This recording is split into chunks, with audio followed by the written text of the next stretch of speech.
طريقي كي أراه يطيب. السلام عليكم ورحمة الله وبركاته. الحمد لله وبه نستعين wa sallallahu wasallam ala nabiyina Muhammad.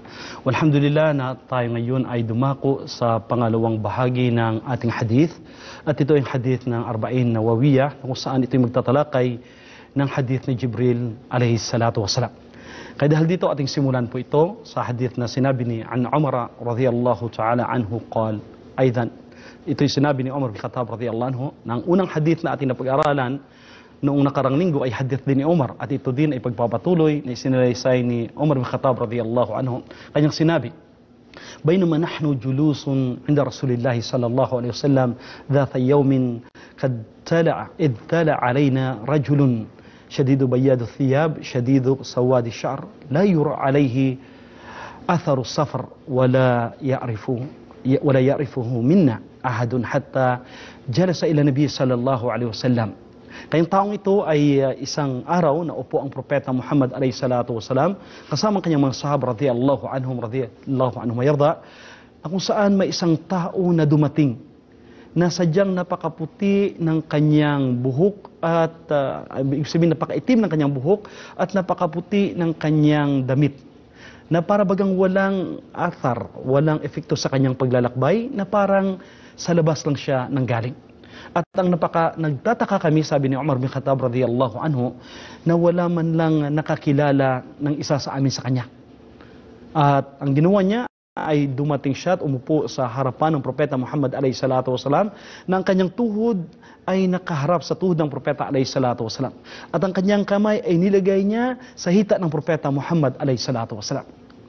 Ay magkagayon, nagtataka kami at siya kaagad, ang taong ito ay nagsabi, Ya Muhammad, akhbirni anil Islam. Kaya Muhammad, ang tao na dumating ay sinabi niya sa propeta alayhi salatu wasalam na siya ay para bagang estranghero, siya ay tao na kung saan wala nakakilala sa kanya, subalit parang nasa paligid lang siya nanggaling, nakakamangha. At ang kanyang itinanong ay ano ba ang Islam? Fakala Rasulullah sallallahu alaihi wasallam, ang sugo sallallahu alaihi wasallam ay nagsabi, al-Islamu an tashhada anna la ilaha illallah wa anna Muhammadar Rasulullah. At ang Islam ay ang pagsaksi na walang ibang Diyos na dapat sambahin maliban naman sa Allah, at ang pagkapropeta ni Muhammad alayhi salatu wasalam. Wa tuqimus sala wa tu'tiyaz zakah wa tasumu Ramadan. At ikaw ay magtataguyod ng pagsasala, magbibigay ng zakah at mag-ayuno sa buwan ng Ramadan. Wa tahujjal baita in istata' ilayhi sabila. At magsagawa ka ng paglalakbay sa Makkah. Una ang pag-ayuno sa buwan ng Ramadan at paglalakbay sa Makkah kung meron kang kakayahan. Kaya dahil dito, ang sinabi ng sugo na ito, sinabi ng taong ito, sadakta. At tunay na ikay nagsasabi ng katotohanan. Kaya dahil dito, faja'alna lahu yas'aluhu wa yusaddiqu. At siya yung nagtatanong at kanyang pinatutunayan ang sinabi ng propeta Muhammad alayhi salatu wasalam. Ito'y nakakamangha. Sino ba ang taong ito? At ang kanyang katanungan ay ang pagtuturo at paglilinaw ng reliyong Islam.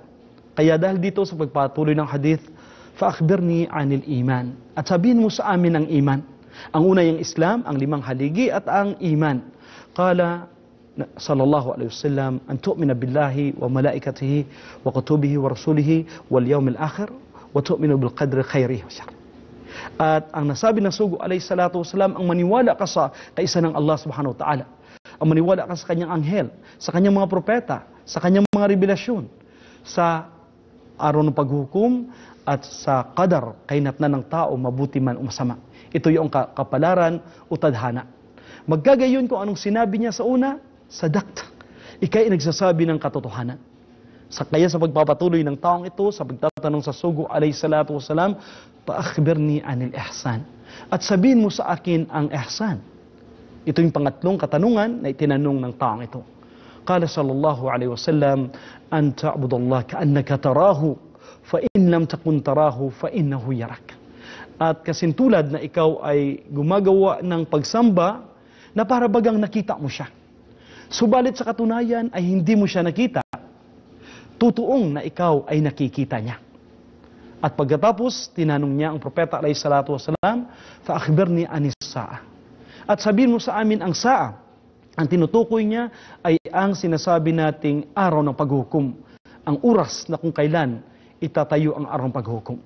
Nasabi ng sugo alayhi salatu wasalam, mal mas'ulu anha bi'a'lama minas sa'il.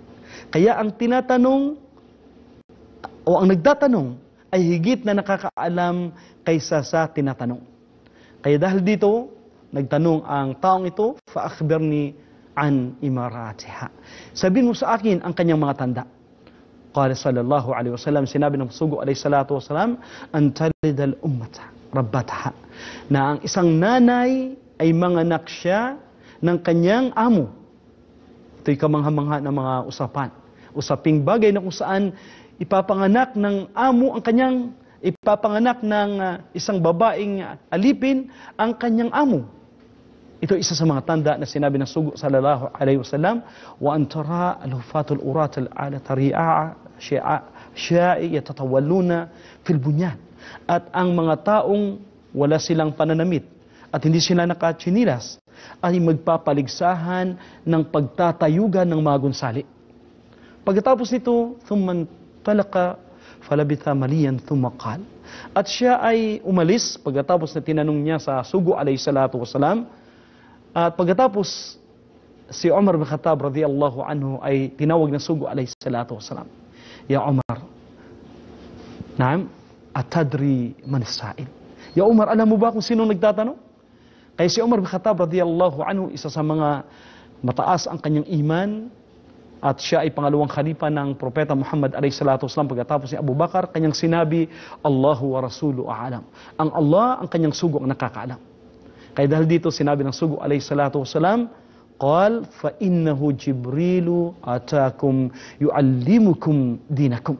At ito'y si Jibril alayhi salatu wasalam na siya'y dumating sa inyo at tinuruan kayo ng inyong relihiyon. Allahu Akbar. Dumating siya sa inyo at tinuruan kayo ng relihiyon.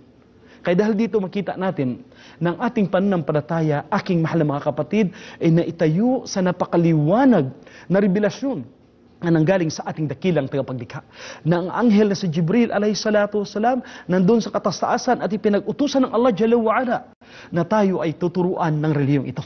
Kaya itong relihiyon ay magtatagumpay, itong relihiyon na kung saan mananatili hanggang sa araw ng paghukom. Kaya ang kabuuan ng hadith na ito, aking mahal na mga kapatid, ito ay saligan na sumasaklaw sa lahat ng panuntunan ng relihiyong Islam. Maging ito man ay paniniwala, o ang doktrina, o at ang mga gawaing pisikal na dapat gagampanan ng isang mananampalataya. Kaya dito natin makita na ang ating prinsipyo, ang katuruan ng Islam, ang mga paniniwala dito ay sadyang na napakaliwanag. Na kung saan ipinaliwanag ni Jibril alayhi salatu wasalam at ni Propeta Muhammad alayhi salatu wasalam at pinatunayan ni Jibril alayhi salam ang katotohanan ng mga paniniwalang ito. Kaya dahil dito, napakahalaga sa maikling oras na ito mga kapatid, ang mapupulot nating aral dito. Ang hadith ay nagpapahayag ng mabuting pag-uugali ni Muhammad alayhi salatu wasalam, na siya'y kasamang nakaupo at nakihalubilo kasama sa kanyang mga kasamahan, nakaupo na harap-harapan. Hindi kagaya ng ibang mga dignitaryan o mga tao na kung saan ay malayo sila sa kanilang mga kasamahan. Subalit ang propeta alayhi salatu wasalam ay sadyang magkakatulad sila at nakikihalubilo siya sa kanyang mga kasamahan. Ito ang isa sa mga katangian ng propetang pinili ng Allah Jalla wa Ala na siya ay habag at awa para sa lahat ng sangkatauhan. Pangalawang aral po rito ay ang aral tungkol kay Jibril alayhi salam, na siya ay maaring magiging iba ang kanyang anyo. Alam natin na nakita ng propeta Muhammad alayhi salatu wasalam na mayroon siyang 600 na pakpak. At siya ay sa ganung katayuan bilang isang anghel ng Allah subhanahu wa ta'ala ay nagbabago-bago ang kanyang katangian, dumating siya ayon sa pangangailangan ng tao na ibibigay o magdadala ng revelasyon. Minsan na lamang siya ay nagiging isang istalyon na kamilyo na kanyang lulununin ang taong magbabato sa propeta Muhammad alayhi salatu wasalam. So dito siya ay naging isang tao ayon sa kagustuhan ng Allah subhanahu wa ta'ala. Ang pangatlo rito ay ang pagtuturo ng mabuting asal, mabuting kaalaman sa iyong kapwa-tao. Dahil dito, ang mabuting asal ay kasama sa sinasabi nating pagtuturo ng pananampalatayang Islam. Kung saan ang kanyang pag-uugali na siya'y umupo na kasama ang propeta Muhammad alayhi salatu wasalam at parang nagpapakita ng paggalang para kumuha ng kaalaman. Ito ang katangian ng mga taong talibul ilm, nag-aaral ng kaalaman sa Islam, na sila ay nagpapakumbaba, na sila ay naghahangad ng kaalaman, at ang kanilang minimithi ay ang kadakilaan at habag ng Allah subhanahu wa ta'ala. Pang-apat, ang kahigitan ng Islam. Ang kahigitan ng Islam dahil ito ay dapat na masabi nating bibigyan ng pahalaga. At dahil dito, ipinadala si Muhammad alayhi salatu wasalam bilang isang sugo ng Allah Jalla wa Ala na mag-aanyaya tungo sa Allah subhanahu wa ta'ala, na siya ay magbibigay ng tagubilin na ang pinakapangunahing batas ay ang pagsamba sa ating dakilang tagapaglikha.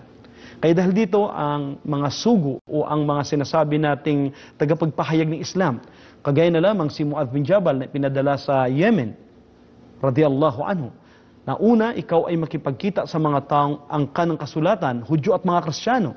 At ang una mong ipapahayag sa kanila ay ang La ilaha illallah Muhammad Rasulullah.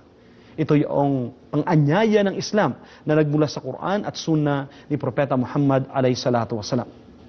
Pinahayag dito at binigyan ng patunay na ang haligi ng Islam ay ang 5 paniniwala, ang 5 tungkulin nito. Kaya ito ang sinasabi nating Islam ay ang mga gawaing panlabas na ginagawa ng tao.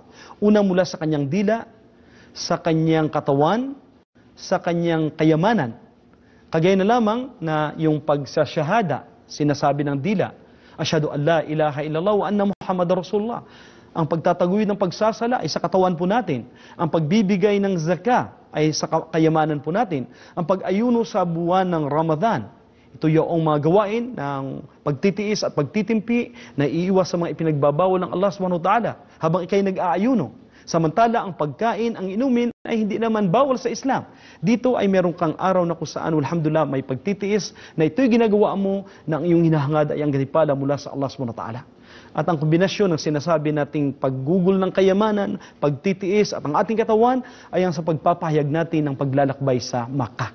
Ito ay binigyan ng pagpapahalaga sa hadith ni Ibn Umar na kung saan kanyang nasabi, Abdullah bin Umar radhiyallahu an, na kanyang nasabi, Buniyal Islam ala khams.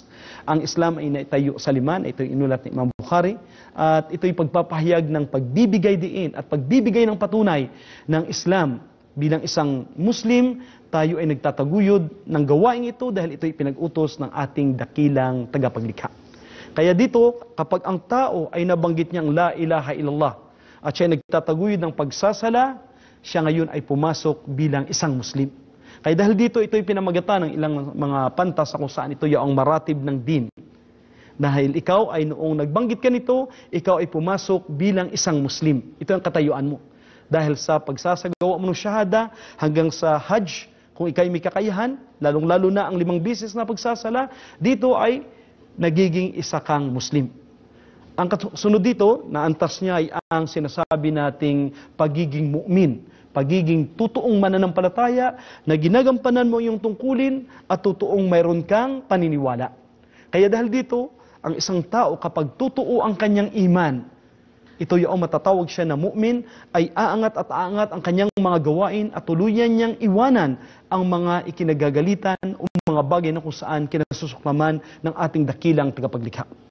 Kaya dito ang hadith ay nagpapakita ng kahigitan ng pagdarasal at ito ay nauna kaysa ibang haligi. Pagkatapos ng syahada ay ang pagsasala.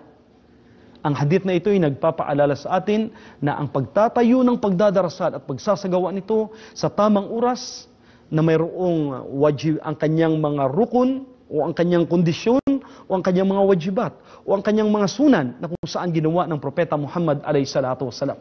Ay dahil dito sa haliging ito, ito ang haligi na kung saan kapag hindi nagagampanan ng tao, siya ay lalabas sa pananampalatayang Islam. Opo, mayroon siyang kayamanan. Subalit dahil sa kanyang kasakiman at pinapaniwalaan niya na ito ay tungkulin, siya ay mananampalataya. Subalit napakalaki ng kanyang kasalanan. Ganon din ang pag-aayuno, ang pagbibigay ng zakah, paglalakbay. Maaring matatawag siyang Muslim, subalit siya ay mayroong malaking kasalanan. Samantala na kapag kanyang nilayuan ang pagsasala, bagamat siya ay nagbibigay ng zakah, nag-aayuno sa buwan ng Ramadan at naglalakbay sa Makkah halimbawa, at hindi niya nagagampanan ang kanyang tungkulin bilang pagsasagawa ng sala, ito'y kabuuan ng hukom ng ating mga ulama na kung saan siya ay lumabas sa Islam. Kaya dahil dito, sadyang napakahalaga ang pagsasagawa ng ating tungkulin, pagtataguyod ng sala pagkatapos ng syahada. Ang kasunod dito ay ang tunay na pagbibigay ng zakah at ang pag-ayuno sa buwan ng Ramadan, na ito ay mga gawaing tungkulin kapag tayo ay mayroong kakayahan. Kaya hindi ka obligadong magbigay kung wala ka. Kung ikay nagkakaroon ng sakit o naglalakbay, ay ipaubaya mo ang pag-ayuno sa susunod na pagkakataon. Kung ikay maglalakbay sa Maka na wala ka namang kayamanan, hindi pinipilit o hindi naging obligado sa iyo. Kaya dahil dito, ito'y sadyang napakahalaga. Tunay na ang haligi ng iman ay tulad ng nabanggit ng Propeta Muhammad a.s. na ito'y magdudulot sa tao ng malakas na hangarin ng pagsunod niya sa Allah subhanahu wa ta'ala. Kaya siya'y magkakaroon ng tunay na takot at tunay na pagpapailalim sa batas ng Allah subhanahu wa ta'ala. Kaya dahil dito ang ating mga ulama ay nagwika na ang gawaing puso, ang imanu billahi wa rasuli, ang siyang pinakamatatag na kapag nagiging totoo ang paniniwalang ito, sadyang napakadali ang ating pagsasagawa ng ating mga tungkulin. Kaya dahil dito, kung sino man na ang itakwil ang isa sa mga haligi ng iman, ang anim na ito, siya ay may tuturing na isang kafir. Ang anim na iyon ay tunay na paniniwala sa Allah Jalla wa Ala, sa kanyang anghel, sa kanyang revelasyon, sa kanyang mga sugo sa araw paghukom, at sa sinasabi natin yung qadar. Ang sino mang nagtatakwil nito, siya ay hindi matatawag na Muslim. Ang ibig sabihin, kahit isa sa mga ito, dahil ito ay ang pananampalataya na kung saan ito'y lahat ay may connection o kaugnayan sa paniniwala sa kaisa ng Allah Jalla wa Ala. Ang paniniwala mo sa qadar, ang paniniwala sa araw paghukom sa mga propeta. Kaya isa sa mga ito, kapag yung tinalikuran, ikaw ay lumabas sa pananampalatayang Islam. Ang hadith ay nagpatunay din sa mga anghel at obligado na tayo maniwala sa kanilang pag-iiral. Kaya dyan ang anghel na kung saan alam na natin na sila'y nilikha ng Allah Jalla wa Ala mula sa liwanag, at ang Allah subhanahu wa ta'ala ang lubusang nakakaalam ng kanilang mga katayuan. Kaya ito'y naipakita na kung saan ang anghel ay nagiging tao ayon sa pangailangan sa sitwasyon sa panahon ng Propeta Muhammad a.s. Nararapat nating paniwalaan ang lahat ng mga sinasabi nating rusul, mga propeta at sugo ng Allah subhanahu wa ta'ala. Kaya isa sa pagtanggi sa kanila. Kaya dahil dito nasabi ng Allah Jalla wa Ala sa banal na Quran kung saan sa huling bahagi ng Surah Al-Baqarah na kulun amana billahi wa malaikatihi wa kutubihi wa rasuli la nufarriqu baina ahadin min rusul, na hindi tayo nagtatangi-tangi sa mga rusul. Kaya dito ang paniniwala ay ang paniniwala sa kaisa ng Allah, sa kanyang anghel, sa kanyang aklat at sa kanyang mga sugo, na kung saan silang lahat ay dapat paniwalaan na walang pagtatangi-tangi. Si Muhammad sallallahu alaihi wasallam ay ang huling sugo na ipinadala ng Allah Jalla wa Ala para sa lahat ng sangkatauhan, para sa mga jin at tao. Subalit may mga nauna sa kanya na ipinadala rin bilang sugo sa kanilang mga kapanahunan. Ganon din, ito'y pagpatunay na ang kabilang buhay ay sadyang totoo at walang pag-alinlangan na ito'y darating. Kaya dahil dito, ang sinasabi nating mga pagtitiis at gantimpala maging sa libingan na habang tayo ay naghintay. Kaya ang katapusang araw na yaon ay magbibigay ng hustisya at katarungan sa mga mananampalataya. Sa dahilan na may mga tao sa ibabaw ng mundong ito na gumagawa ng kasamaan na hindi nabibigyan ng sinasabi nating katarungan. Sila pa ang nandyan sa posisyon, sila pang nagtatamasa ng kabutihan. At may mga tao na gumagawa ng kabutihan na sila yaong napaparusahan at sila yaong nabibigyan ng sinasabi nating malayo sa katotohanan. Kaya ang araw na yaon, ang araw ng paghukom, ay ang katarungan ng Allah Jalla wa Ala, ang mangingibabaw na ang totoo na nagtiis, na sumamba sa Allah Jalla wa Ala at hindi nagtatambal sa Kanya, ay may pangako ang Allah subhanahu wa ta'ala na siya ay ipapasok sa kanyang paraiso. At ang mga nagtatambal sa Allah subhanahu wa ta'ala ay walang pag-alinlangan na sila ay ipapasok sa kanyang impyerno. Nawa tayong lahat kasi ng Allah Jalla wa Ala sa ganung kasamaan ng impyerno at tayo papasukin sa kanyang paraiso.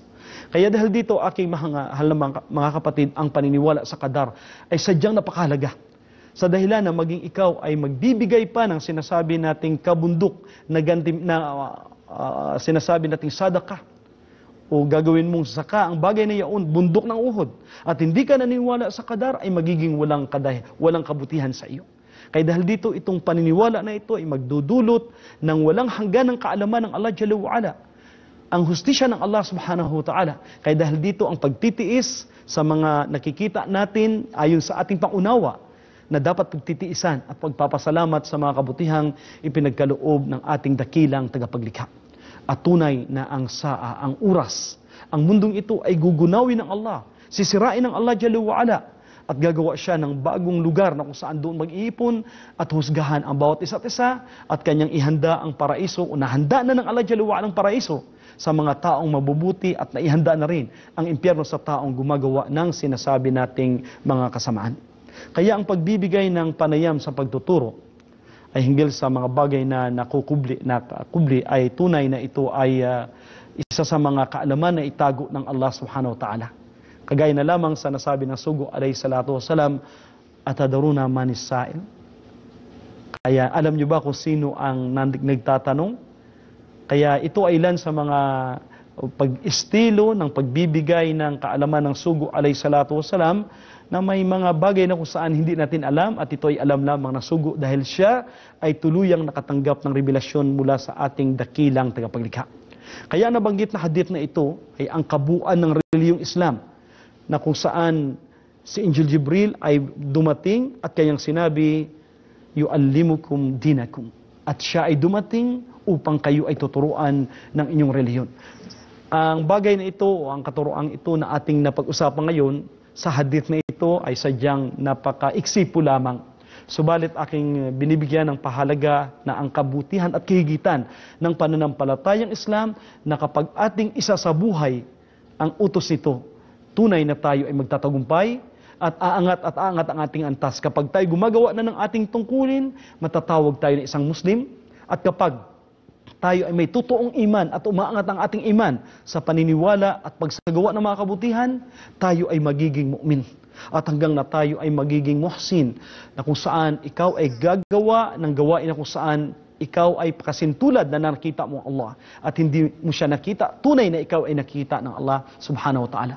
Nawa ang bawat isa't isa sa atin ay magsusumikap na magbibigay ng pahalaga na pag-aralan ng Islam, na maging mabuti at magiging totoo sa kanyang gawain upang tayo ay kahabagan ng ating dakilang tagapaglikha.